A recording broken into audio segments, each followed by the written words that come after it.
In the Now Testament reading, one of the scenes from the life of D.L. Stewart, who is black and trans, describes the uncomfortable conversation with the therapist in which the therapist decides that D.L.'s appearance is more neutral and not yet aligned with their male gender identity. D.L.'s appearance has changed. D.L. has been transfigured, transformed, but the therapist can only see the black woman that D.L. once was.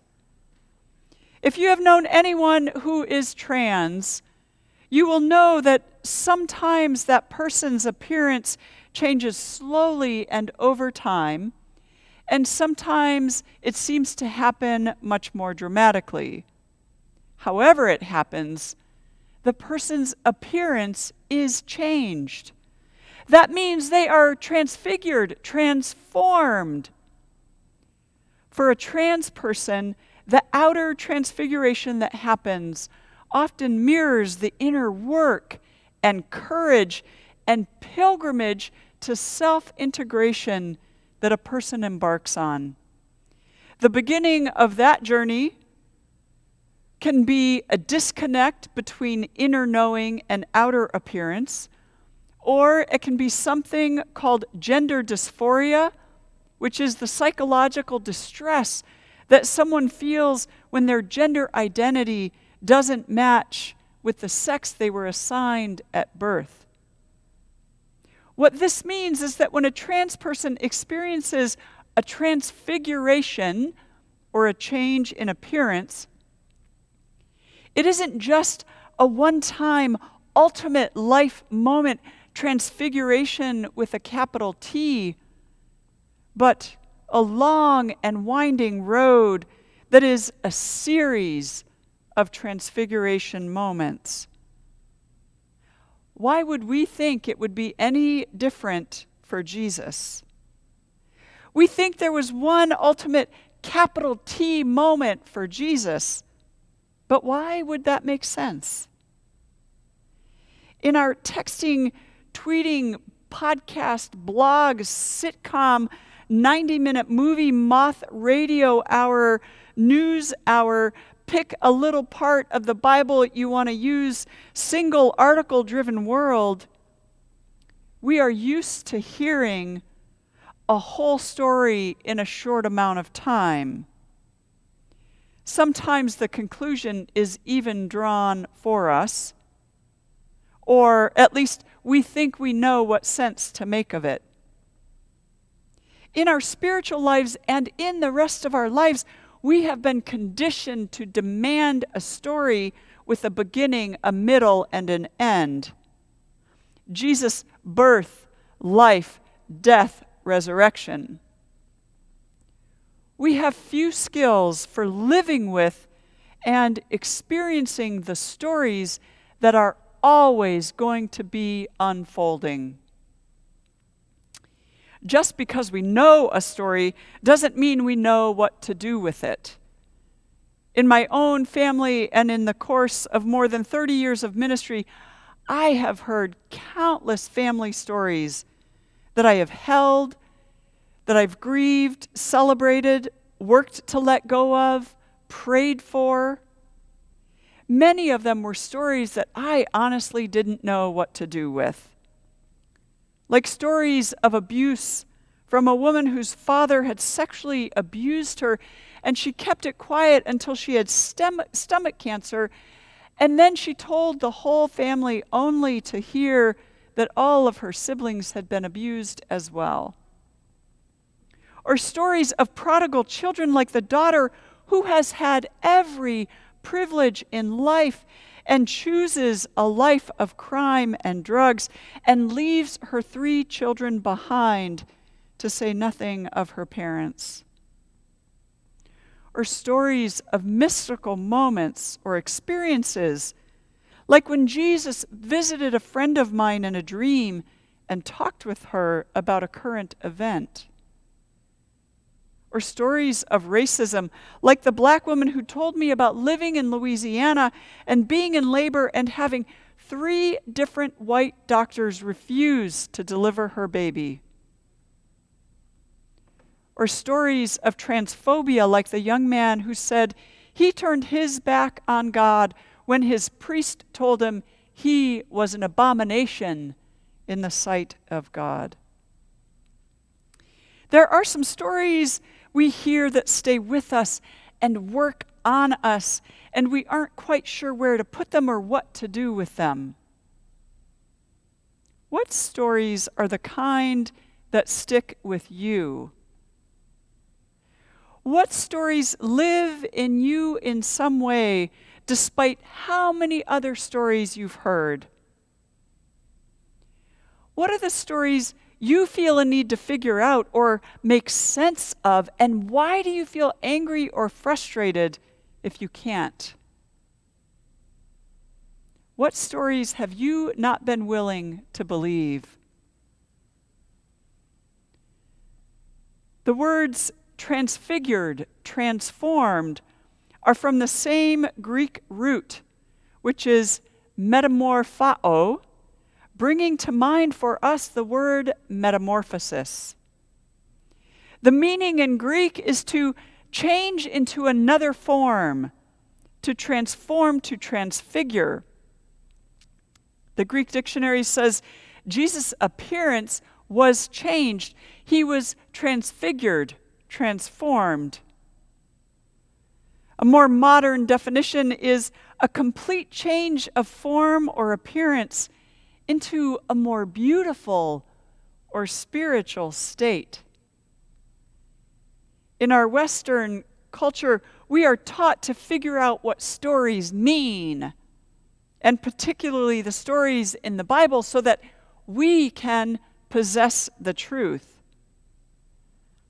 There are stories that defy meaning, and that we are simply meant to experience rather than solve. The stories of our trans siblings are such stories. We are meant to experience each person in their transfiguration or metamorphosis, or in their process of such, rather than to solve or figure out their stories.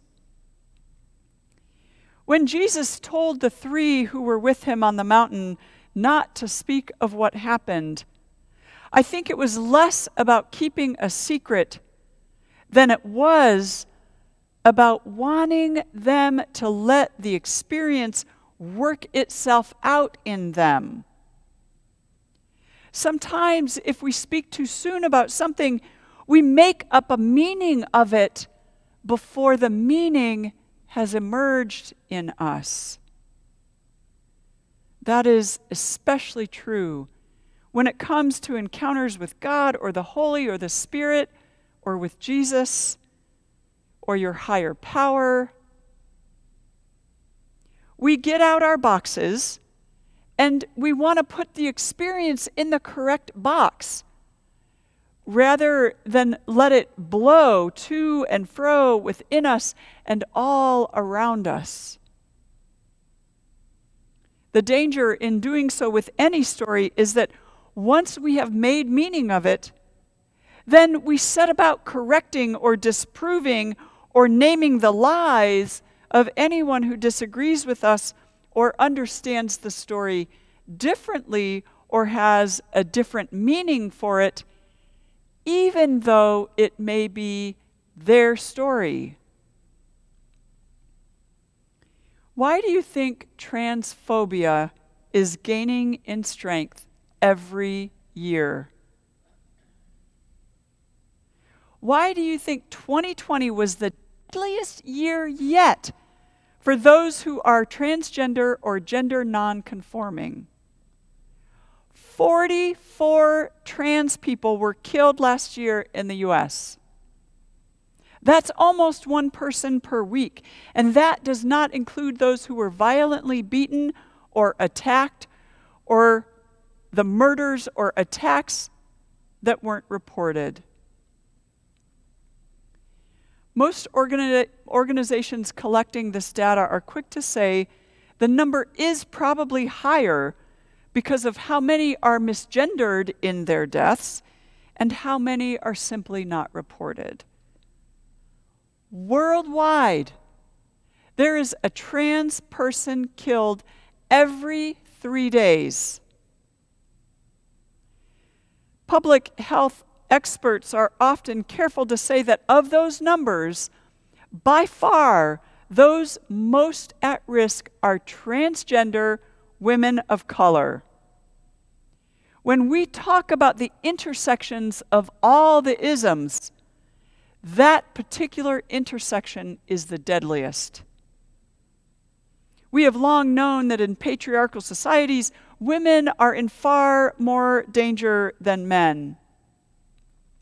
In racist societies, women of color are in even more danger, and in that grouping, Black women are in the most danger. On Christmas Day, here in Chicago, a Black trans woman, Courtney Ashay Key, was killed. 2 weeks later, on Epiphany, January 6th, another trans Black woman, Tiana Alexander, also known as Davaria Alexander, was also killed right here in Chicago. While we celebrated 2 holidays known for their hope and light, these 2 lights were extinguished by hatred, and some of us didn't notice or pay attention. Why is being Black and transgender, particularly women, a death sentence? This is exactly why DL and so many others are making it a point to say that Black trans lives matter. When the Black Lives Matter movement began, it was a rally cry for a movement to stop the killing of Black people by police. To say Black trans lives matter is also a rally cry for a movement to stop the killing by police and people. But in both movements, shouting a slogan is not enough. We have to be willing to act in our lives as though they matter. What does that look like? Because saying it isn't enough.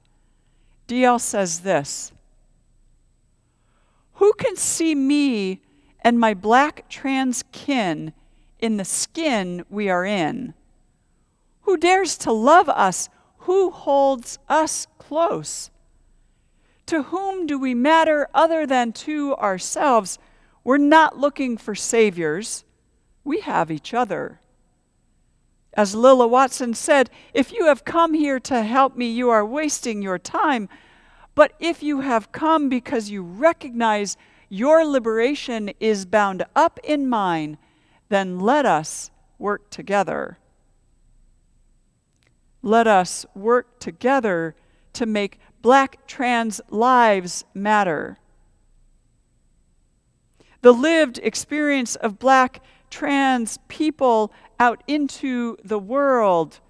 And if you believe that your liberation is bound up with mine, then I invite you to make Black trans lives matter your personal ethic by being transformative loudly and mindfully. DL goes on to say you can do that in 3 ways. Transform your thinking about Blackness and gender. Be loud by taking the risk to confront false assumptions and others' fears and biases. Be mindful and pay attention and believe what Black trans people say about our own lives. Being transformative loudly and mindfully takes practice, just like getting someone's pronouns right. Mine are they, them, their, and he, him, his, by the way.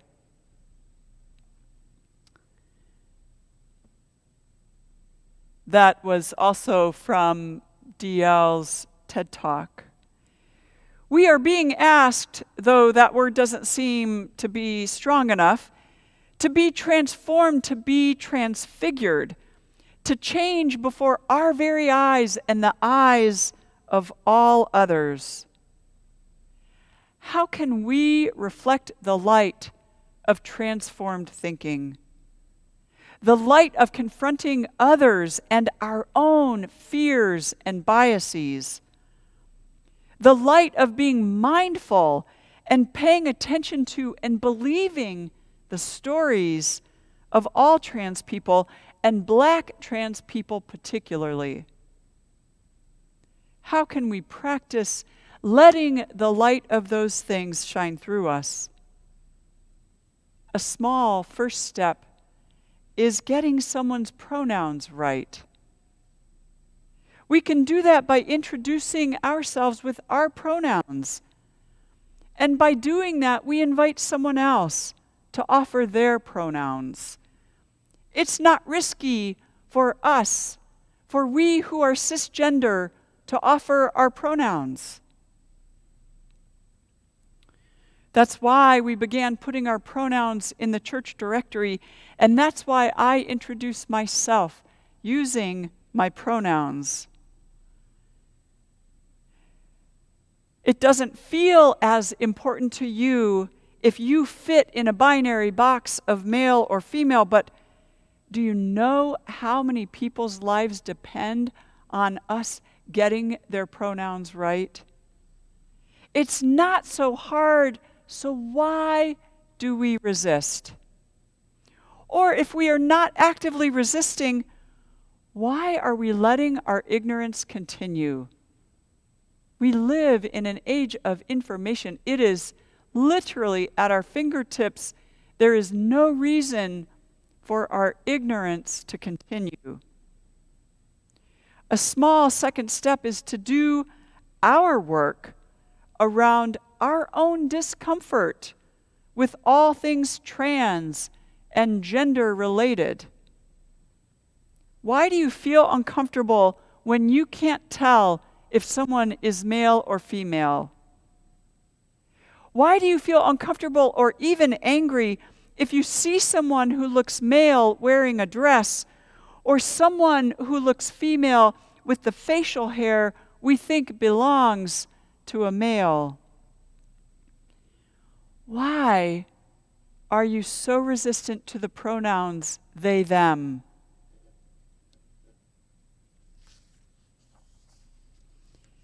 If we are going to be transfigured and transformed, if we are ever going to be the light of love and acceptance, we must do this work.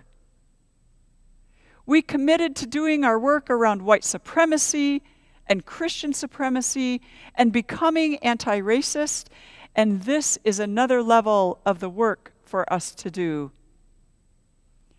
I know it's hard to think of doing more work during the pandemic, but the murdering of our siblings has not gone on lockdown and is not quarantining. I don't know a single trans person or gender non-binary or non-conforming person who isn't on alert every single day for the violence that can and does come their way. Is that the world we want? Is that the world God envisioned? Are we contributing to that violence or standing silently by in some way? DL says at the end of their talk, "My gender is black," said Hari Zayad, "because black bodies and our genders have been caught in the white imagination, and we have always been transgressive." Transgressive meaning a violation of accepted and imposed boundaries of social acceptability.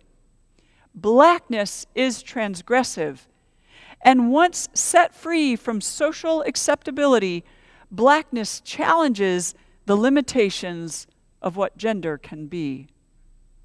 We have always been fugitives here, escaping from gender surveillance to claim our sovereignty and right to exist and to live free, to proclaim as beautiful that which was made ugly, to defy convention, black lives and trans lives and black trans lives.